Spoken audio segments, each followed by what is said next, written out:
Shalom, selamat malam Bapak Ibu Saudara-saudari yang dikasihi Tuhan. Jumpa kembali bersama saya Z Ferry dalam Renungan Malam Pendeta Dr. Erastus Sabdono. Malam hari ini bertemakan Mengukir Sejarah Kehidupan. Pasti ada di antara kita yang pernah atau sedang menyesali perjalanan hidup masa lalunya. Ada orang-orang yang sempat disadarkan. Dan Bapa sangat menginginkan untuk bisa menggarap kita menjadi orang-orang yang bernilai. Allah tidak menciptakan seseorang dengan segala keunikannya untuk menjadi orang yang tidak bernilai dan dibuang ke neraka. Allah tidak menghendaki demikian. Allah mengingini setiap orang dengan personalitinya masing-masing yang tidak ada duanya menyelesaikan pekerjaan Allah yang dipercayakan kepadanya. Menerima pengurapan Roh Kudus dan membuat sejarah hidup yang menyenangkan hati Allah. Allah menghendaki demikian. Allah tidak menghendaki manusia yang diciptakan Allah dengan begitu unik dan pasti memiliki keluarbiasaan ditunggangi oleh kuasa gelap.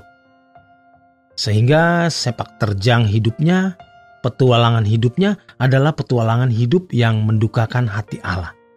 Allah tidak mengingini itu. Menjadi pertanyaan bagi kita semua, apakah selama ini petualangan hidup kita sudah merupakan petualangan hidup anak-anak Allah? Kuasa gelap membuat hidup kita menjadi tidak jelas, kabur. Sebenarnya kalau kita berurusan dengan Tuhan sungguh-sungguh, kita bisa. Setiap kita harus berurusan dengan Allah, harus bersentuhan dengan Allah. Sebab Allah mau menggarap kita secara khusus. Hanya dengan bersentuhan dengan Allah melalui Roh Kudus, kita bisa mengukir sejarah kehidupan sebagai anak-anak Allah. Tetapi sayangnya, kita melihat satu penyimpangan yang terjadi selama berabad-abad. Petualangan hidup dengan Allah digantikan dengan ilmu tentang Tuhan. Pengalaman dengan Tuhan secara pribadi digantikan dengan teologi. Dan ironisnya, hal itu dipelopori oleh para teolog. Mereka merasa bahwa dengan belajar tentang Tuhan, itu akan menentukan kualitas hidup kekristenannya. Coba kita perhatikan orang yang ingin memiliki kuasa supranatural. Dia pergi ke tempat-tempat yang keramat, ke gua-gua, ke gunung-gunung yang dianggap memiliki kekuatan gaib, ke kuburan-kuburan. Mereka berpuasa dan melakukan berbagai ritual supaya memiliki kekuatan. Lalu mengapa kita tidak mencari Allah seperti itu? Kenapa untuk Tuhan kita tidak mencari segiat itu? Apalagi di dunia modern ini, Tuhan menjadi tidak laku. Dengan begitu banyak racun yang telah merusak pikiran, Tuhan dianggap tidak ada atau tidak perlu ada. Bahkan sampai tidak percaya bahwa Tuhan itu ada. Carilah terus sampai kita mengalami Tuhan. Tidak usah kita menyusun skripsi, tesis, jurnal ilmiah, atau buku. Kita bisa bertemu langsung dengan Tuhan. Kalau kita berjalan dengan Tuhan, orang pasti akan menemukan Tuhan Yesus dalam hidup kita. Tentu dengan mengatakan ini bukan berarti kita anti teologi, anti STT. Tetapi teologi dan STT tidak menjamin seseorang memiliki hidup yang berkualitas sebagai orang yang diurapi. Itu masalahnya. Maka Tuhan Yesus berkata di Lukas 18 ayat yang ke-8, demikian, apakah kalau Anak Manusia datang, dia mendapati iman di bumi? Artinya orang Kristen yang sesuai standar iman yang Allah kehendaki. Maka kita harus mau periksa diri. Sebab sebagian besar orang tidak peduli akan buku hidupnya.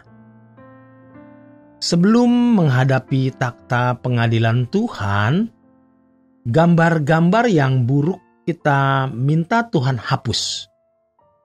Kalau kita sungguh-sungguh bertobat, ini kabar baik. Allah mengampuni. Allah melupakan. Kita membuat lembar hidup yang baru. Hidup kita akan diubah. Jangan beri kesempatan kepada manusia lama kita. Firman Tuhan dalam Efesus 4 ayat 22 sampai dengan 24 mengatakan, yaitu bahwa kamu berhubung dengan kehidupan kamu yang dahulu harus menanggalkan manusia lama yang menemui kebinasaannya oleh nafsunya yang menyesatkan, supaya kamu dibaharui di dalam roh dan pikiranmu. Siapa yang menanggalkan manusia lama? Kita sendiri. Kita harus dari diri kita sendiri. Harus usaha kita menanggalkan manusia lama supaya kita dibaharui di dalam roh dan pikiran kita. Efesus 4 ayat 24, dan mengenakan manusia baru yang telah diciptakan menurut kehendak Allah di dalam kebenaran dan kekudusan yang sesungguhnya. Iman dalam anak Allah artinya penurutan seperti yang Yesus lakukan. Dia yang mengasihi aku dan yang menyerahkan dirinya untuk aku. Ini kalimat sebenarnya luar biasa kalau kita pahami. Maka sebagai satu balas jasa dan sikap yang seharusnya, kita membiarkan spiritnya, yaitu spirit Allah, gairahnya, yaitu gairah Allah, gaya hidupnya, cara berfikirnya, menguasai hidup kita. Sehingga hidupku bukan aku lagi, tapi Kristus yang hidup dalam aku. Karena dia mengasihi aku, menyerahkan dirinya untuk aku, maka aku menghidupi hidupnya di dalam hidupku.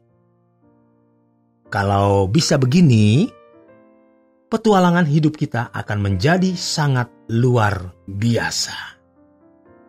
Demikian kebenaran firman Tuhan malam hari ini. Selamat berjuang, selamat beristirahat. Tuhan memberkati.